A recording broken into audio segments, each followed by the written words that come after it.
I thought today I would invite you into my studio and just show you what I've been doing. And I would really like to make some more YouTube videos, but I haven't been really sure, what angle or what you want to listen to, like me talk about. So I make jewellery, and it's called Forest Spirit Jewellery, and you can find it on my website, which is forestspiritjewellery.com. I've been making things like this. That one hasn't been painted yet. And I've been doing the knotwork. I've been making some with roses and with sunflowers, and I've been making lots with these are all stuck to the board at the moment because it's like a texture board that I use to get like a pattern on the back, so they're all a bit stuck on. But yeah, I can show you how they're going. So that's one. It's really hard to go and focus. Why won't it focus? Will it focus if I put it closer? No, apparently not. What if I hide? Nope. I'll have to work out another way to show you. But yeah, so that one's, I can tell you about them, what I've been working on and why. Or I could talk to you about my inspirations and things that are coming up. I could talk to you about the meanings of the pieces and the different crystals that are in them. Or we could talk about my books. I've written a couple of books. Hang on, I'll just grab them. They're over here.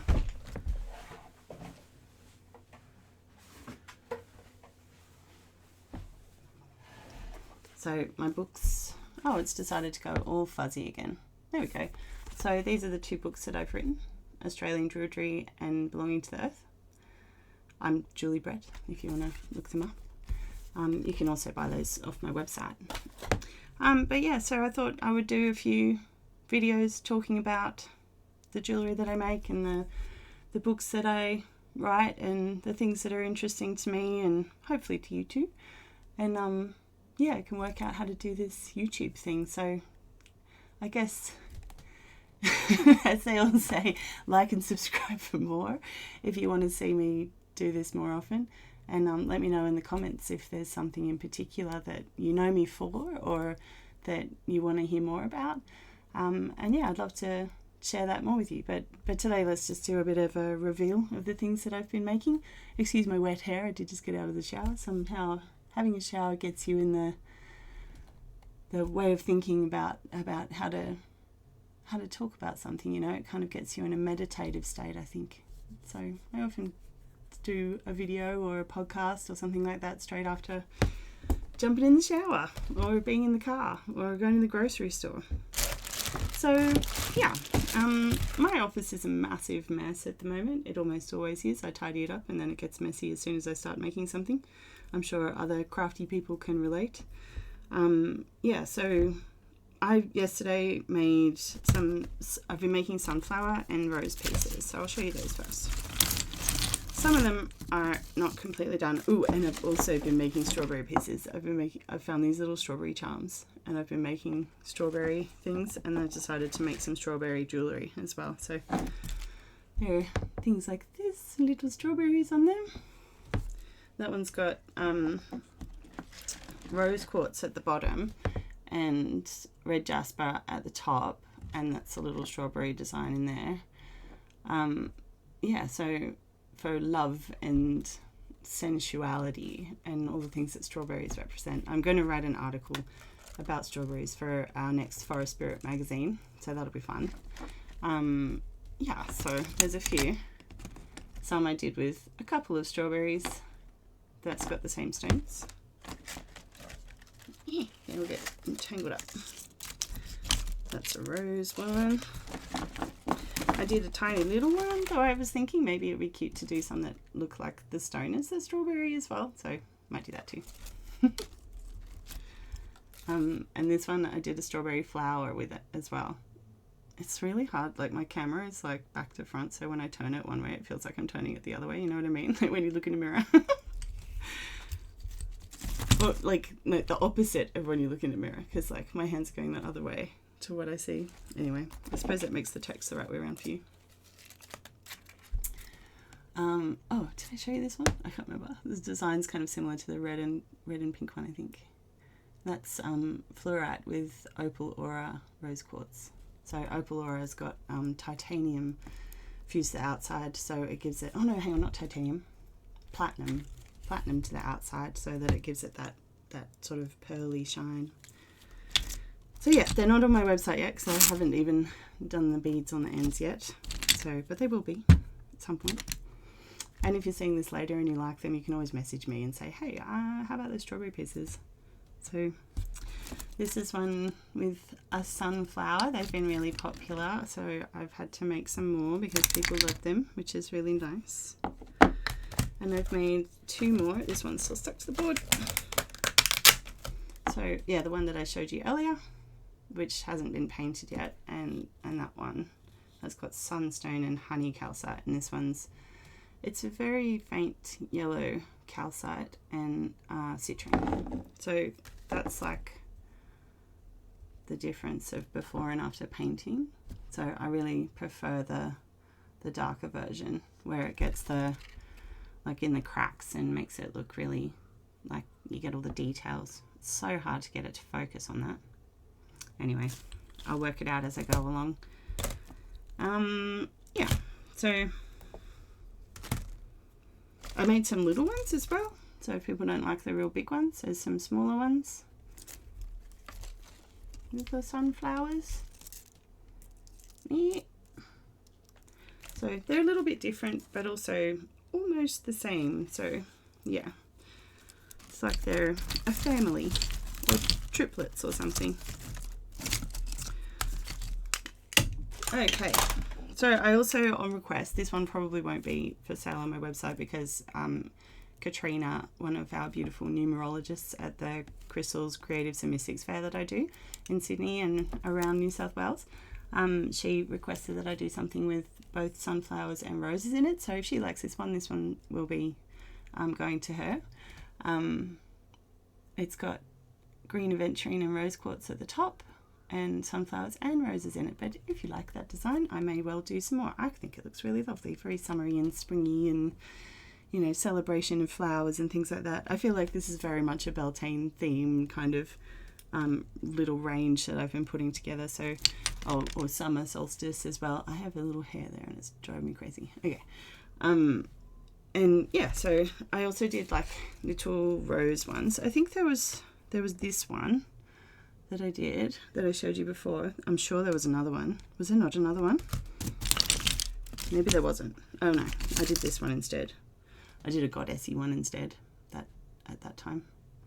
So that's got like ocean jasper and moonstone in it with a goddess that's a shape that I sculpted. So yeah, and another little rosy one. I'm going to do a few in that sort of style, and and the sunflower ones as well. So they're fun. And of course, like roses and all flowers really are symbols of beauty and love and happiness and joy. And that's just a lovely thing to be bringing into the world as an intention for people and the jewelry that they're wearing.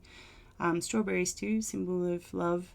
And strawberries, I've got to look up the locations and I'll put it in the article that I write, but it's made, it was a hybrid fruit that was made from a fruit from, I think one of them was from Europe and one of them was from the Americas. I don't know, I can't remember which country. And they created a new fruit, and that's where strawberries come from. So I kind of like that it almost represents a meeting of cultures and ideas and like love globally, you know, the meeting of cultures and sharing. So, and the sweetness that we can find in that. I think that's a really lovely symbol. So yeah, almost like I have to look into the history of it more, but I have hope that it could be some kind of symbol of unity or global love and joy and reconciliation and things like that. We'll see what I come up with. but yeah, the sunflowers are a symbol of happiness and midsummer and optimism and positivity and all the things that we relate to the sun as well, like solar and fire element energy, so passion and yeah, kind of, because they're tall, anything that's tall represents like objectivity, like being able to look at the big picture, like kind of taking yourself out of the story and seeing like the overall view of things. Yeah, and the and roses, of course, are such a gift of love as well. That's yes, and that's the scent and the sensuality of them. So like red jasper is about sensuality. So I've put that a bit with.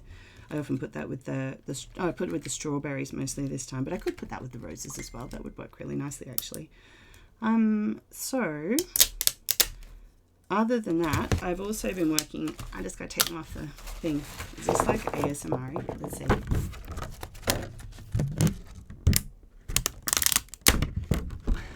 Do you love that or hate it? Anyway, I kind of like the sound. So these are like, I'll just show you. So I have these texture boards, and they're just like a piece of plastic that has a shape on it. So I've got one with roses, and this one's got kind of scrolls or flourishes, I guess. Yeah, and so they're like these patterns that are on the backs of things, and if I make it on that, then it sort of imprints onto the back of the jewellery, which is really lovely. If you've got a flower thing to have flowers on the back, I really like that. Sometimes the shapes of the stones are not flat at the back, and so I have to cover it completely to make them sit as flat as I can get them. When I can though, I try to keep it open, especially with clear stones, so that you can see the light through them. But I think with the opaque ones it's okay. Although when I can, I show them at the back, like, well, these ones don't, but that one does. It's almost opaque and it's got some at the back. Anyway, these ones haven't been painted yet either. Maybe I should do a painting and show you what that's like.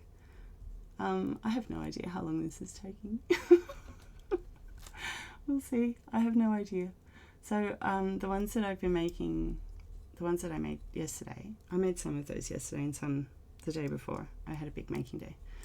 I do them in batches, so I'll do all of the laying out of how the combinations are going to go one day, and then I'll do all of the and like consider what the design's going to be, and then I'll have another day where I'll make all the tiny little flowers and things like that, and then another day when I'll put them all together. Well, as many as I can. I can sometimes manage to do, I think the most I've done when I've had like lots of small ones was about 10 in a day, the sculpting part. But then there's all these other parts that go into it as well. And the bigger ones, yeah, they take a bit more time. So I do the sculpting, and then the next day, because they have to dry for at least 24 hours before you can take them off the board.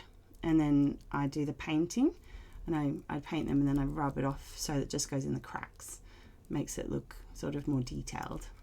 But yeah, so what I've got here, like that, it's like it's called Crackle Fire Agate and rainbow hematite and clear quartz. I got these beautiful clear quartz points that are all natural.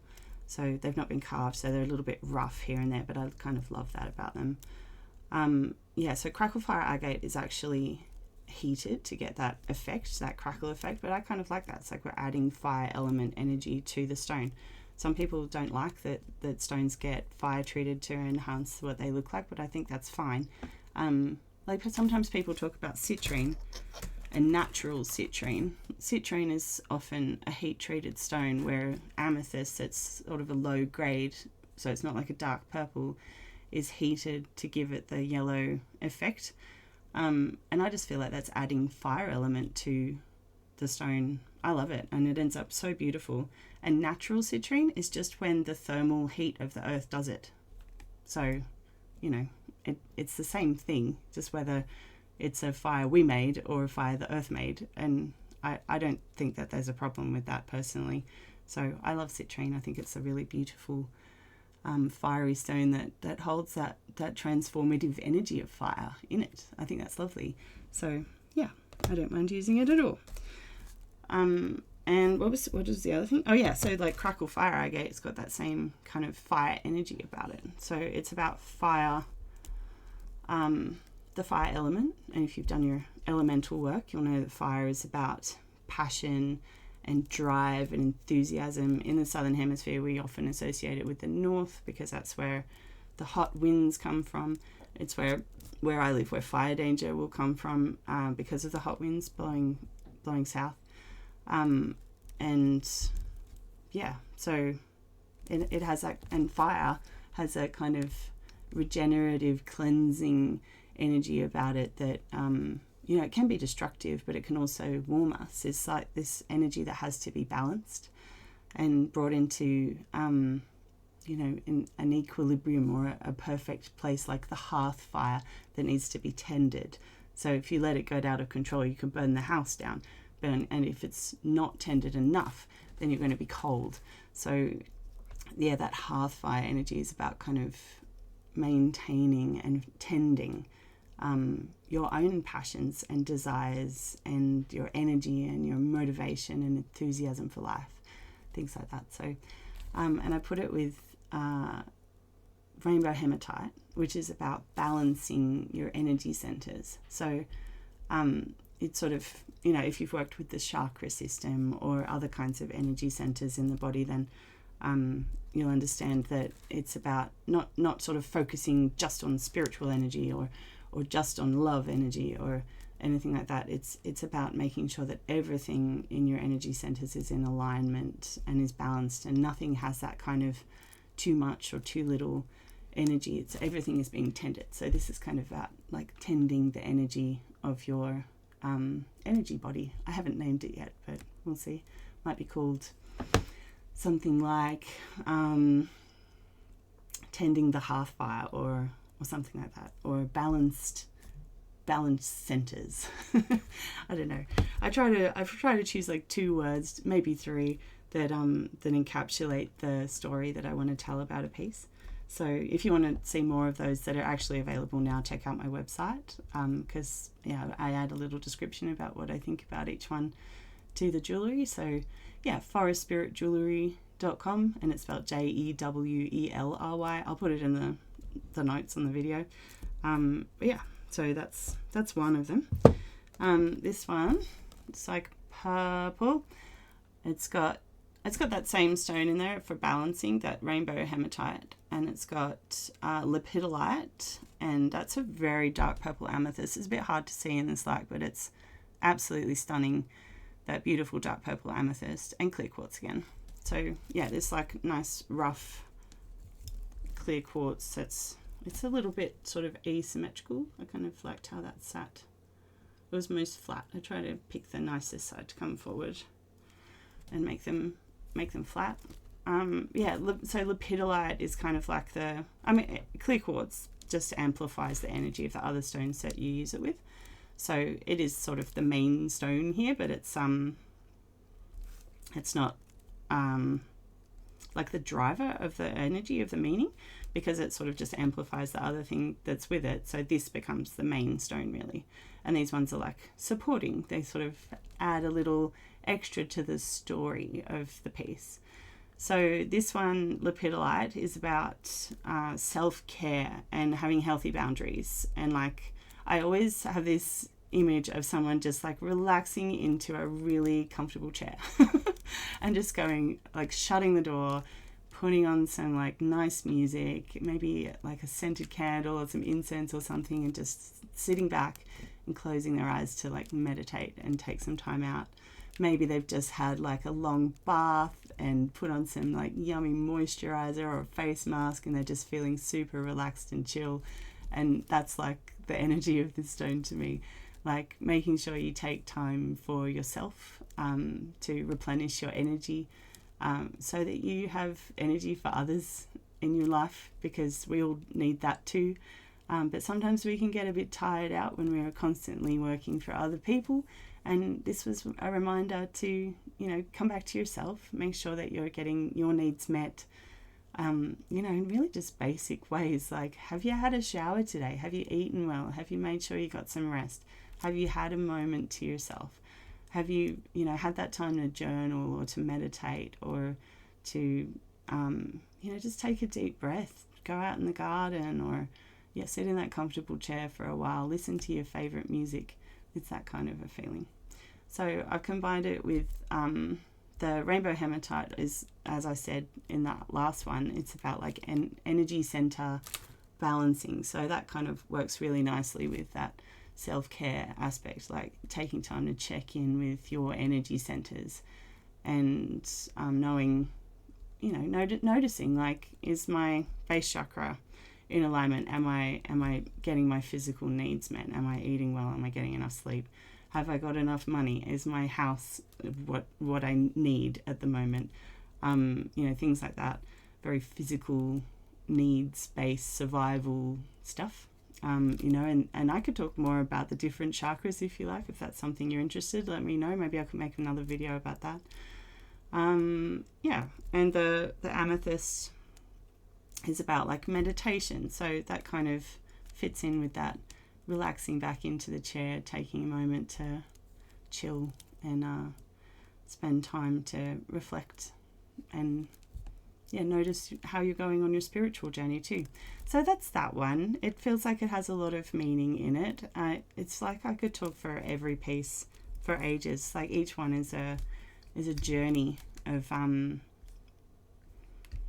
you know, exploration, things that you can think about and work with. And every time you put it on, you're bringing that into your life. So I guess once it's painted up and I've got some string on it, I will put a photo of it on Instagram and you'll see it there. Or I've got to admit, I've been kind of not getting everything online lately because I've been doing a lot of markets and they've been awesome. So if you want to come along, the Crystals, Creatives and Mystics fairs around Sydney and New South Wales have been one of the most fun things I've added to my life in the last year, and it would be really nice if you could come along. There's also the Aticurio ones that are starting too.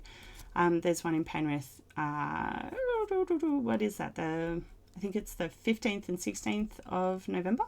So I'll be there. And yeah, let's look at another one. So this one has got a kind of similar design, I guess. It sort of leaves on the bottom, and yeah, like you can see the similarity kind of in those a little bit. I sort of like to stick with the themes sometimes, make things that look like a little range. So this one has got the clear quartz at the bottom. This is Tasmanian, it's called Atlanticite, but it's stitchite inside of serpentine. So the serpentine is the green part and stitchite is the little purple dots in it that can sometimes be pinkish, but this one, they're quite deep purple. And the little stone is an amethyst. So Atlanticite, well, like serpentine is about like serpent symbolism and energy. So you know, that serpents have so many different meanings in cultures all around the world, and they're like you know, all reptiles kind of go into that symbolism as well, like dragons and lizards and salamanders, and you know, all these different kinds of creatures that are mythically associated with reptiles and the serpent. So yeah, there's lots of symbolism there. So many different cultures. Like in Norse culture, there's Jormungandir, which is underneath. I'm probably saying that terribly. Sorry. It's like the serpent that kind of wiggles around and makes the waves in the ocean and sort of goes all the way around the world, if the world is considered to be like, you know, almost like the disc world, almost like in what's that guy, Terry Pratchett? Yeah. So yeah, it's like the snake that creates the ocean's waves, and there's lots of stories about that. And then there's, yeah, like in the chakras, there's the serpents that weave up, or the kundalini that goes up. So yeah, really, if you're looking at any kind of serpent mythology, it might be interesting to work with serpentine. Stitchite. I've got to look up the meaning of stitchite just by itself, but when it's combined with serpentine, it gets called Atlanticite. And the idea of that is that it's like people looked at the idea of Atlantis, like this ancient, sort of lost, technologically advanced civilization that is in the writing of Plato, and was supposedly like a sunken city. And there's lots of people thinking about like how to, like, maybe that's where our ancestors came from. Maybe that's where, there was this like lost, perfect civilization of the past. Lemuria is another one that people talk about.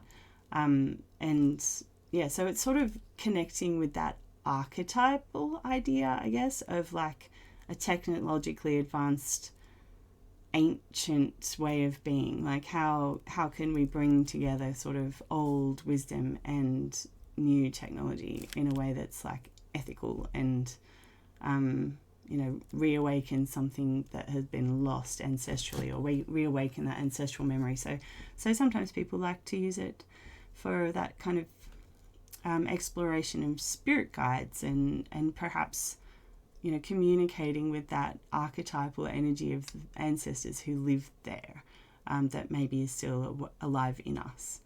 And that's an interesting thing to explore. And if you're interested in that, this would make more sense to you, of course. Amethyst is about spirituality, it's about meditation, sort of helps us get into that state of mind for meditation and spiritual exploration. So yeah, that's that one. And I'll just show you one more. I think it's the last one I've got to show you. So that one is kind of different in its meaning. It's got, what's it called? Zebra jasper, red agate, and clear quartz. So clear quartz I've explained. Zebra jasper is about like seeing things in black and white, right? So it's sort of like when you have clarity and you can make decisions really clearly. There's no sort of grey area in your decision making. You like, this is what I want, that's what I don't want. This is, a yes, this is a no. It's kind of like knowing exactly what you want. So it's about decision making and trying to clarify your thoughts. So if you're like struggling to make decisions, or you're feeling like you're procrastinating, or you're not sure what you want to do, it helps like with clarity and bringing things into focus, that kind of thing, kind of like turning up the contrast on your life. Red agate is for like that fiery energy. Agates can be quite grounding as well, so it's very practical and kind of like about what you want to do in your life. Like, how do you want to act? What do you want to get done? So like if you're struggling with procrastination, or feeling like you want some more energy and enthusiasm to get things done in your life, or you want to make clear decisions about what your goals are, things like that, that is a really good piece for that. So there's a little intro, I guess, about some of the things that I do. If you want an intro on the books as well, Australian Druidry is like a Celtic nature spirituality. So it's really focused on creativity and storytelling and our connection with nature. It's from Celtic lands, but I live in Australia, and I am English with some Celtic heritage as well. And I came over to Australia when I was 6, so we maintained a bit of a connection with the UK as well, and I've always felt like I've had a foot in both worlds, but there was something very different and very special about Australia that needed to be talked about, and about the community here and the way that we do things differently. So that's what that's about. It's just a little book. I published it in 2017. And I would like to write more on this topic. we'll see how we go. I would like to get back into the writing again, but we'll see. Trying to be too many people lately. Belonging to the Earth, I wrote during the pandemic, and it's about, gosh, I just felt like I was going through so much, and the world was going through so much with the challenges of climate change and environmental destruction, and people trying to make efforts with reconciliation to acknowledge Indigenous knowledge about the land. And so this is kind of my journey of learning about those things and processing them, and the ways that I was reflecting on Druidry and the things that I'd learnt from Indigenous community leaders. So it's got some interviews with some community leaders that I had met, and telling a bit of the stories that they wanted to share. They helped me edit the book, so I hopefully haven't said anything out of place. If I have, I'm very sorry. My mistakes are my own. But yeah, it was about how do we all look after the earth together, and how do we respect Indigenous knowledge as a part of that.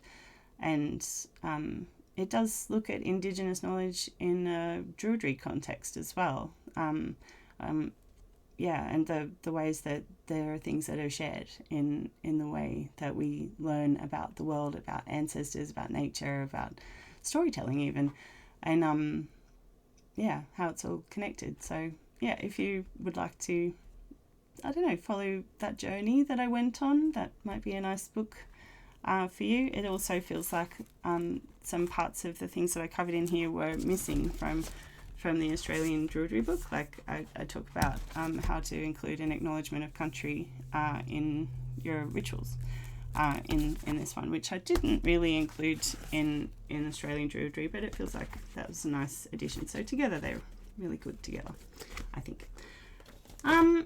I also do nature journaling stuff, so I can talk to you about that, but I guess that'll be for another video. I'm going to leave it there, and I'll see you next time. I hope you enjoyed having a little look around with my jewellery and the things I've been making, and hearing a bit about what the meanings are, and I'll hopefully make another one. See ya.